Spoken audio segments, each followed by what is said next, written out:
AI photo এডিটিংয়ের জন্য নতুন একটা অ্যাপ, এই অ্যাপটা আমার মনে হয় আপনারও ভালো লাগতে পারে। ইউম্যাজিক অ্যাপটার নাম। অ্যাপটাতে প্রথমে চলে আসবেন, তারপর প্লাস আইকনে একটা ক্লিক করবেন, তারপরে ইন পেইন্টিং, তো এখানে একটা ক্লিক করবেন, তারপরে এরকম অপশন চলে আসবে। তারপরে আপনার যে ফটোটা এডিট করতে চাচ্ছেন সেই ফটোটা এখানে সিলেক্ট করে দিবেন।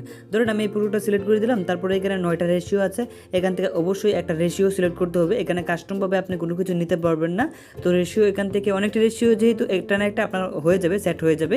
তো আমি এই রেশিওটা নিয়ে নিলাম, তারপর রাইট অপশনে এটা ক্লিক করব। তারপরে দেখেন যে এরিজারের একটা অপশন দেখেন চলে আসছে, আমরা একটু এরিজার করে নিতে পারবো। এখন আমরা চাইলে নিচে মাউন্টেন দিতে পারি, পিছনে মাউন্টেন দিতে পারি, পাশে কাল দিতে পারি বা নালা দিতে পারি, এবং শার্ট ড্রেস, এমনকি আমরা চুলও পরিবর্তন করে ফেলতে পারি এক ক্লিকে। জাস্ট এখান থেকে আমাদের প্রথমে একটু এরেজার করে নিতে হবে। ধরেন আমার এখানে শার্ট আছে, আমি এখানে একটা জ্যাকেট দিই, যেহেতু শীত চলে আসছে আমি একটা জ্যাকেট এডিট করি এখানে। আপনারা একটু সুন্দর করে একটু এরেজার করে নেবেন এরকম।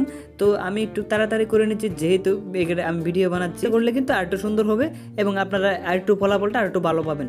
তো আমি দেখেন যে এরকম নর্মাল করে নিলাম, তারপরে উপরের দিকে রাইট অপশন আছে, এখানে এটা ক্লিক করে দিব। তারপরে এখানে আপনি কী ধরনের জ্যাকেট চান বা জ্যাকেট বা এখানে টি শার্ট, যেটা খুশি আপনি এটা লিখতে পারেন। তো আমি জ্যাকেটে লিখে দিই, জ্যাকেটে লিখে দিলাম। তারপর জেনারেটর একটা ক্লিক করবেন, তারপরে এখান থেকে দেখতে পাচ্ছেন এটা লোডিং হলেই আপনারা দেখবেন যে ফটো জেনারেট হয়ে যাবে। দেখেন আমি এখান থেকে জেনারেট করে দিল একটা, এখান থেকে 3টা আরও দিয়েছে, 3টা হচ্ছে প্রো। এই প্রো যদি আপনি নেন তাহলে অবশ্যই পেড করতে হবে, না হয় প্রিমিয়াম অ্যাপটা আমার টেলিগ্রাম চ্যানেল থেকে ডাউনলোড করতে হবে।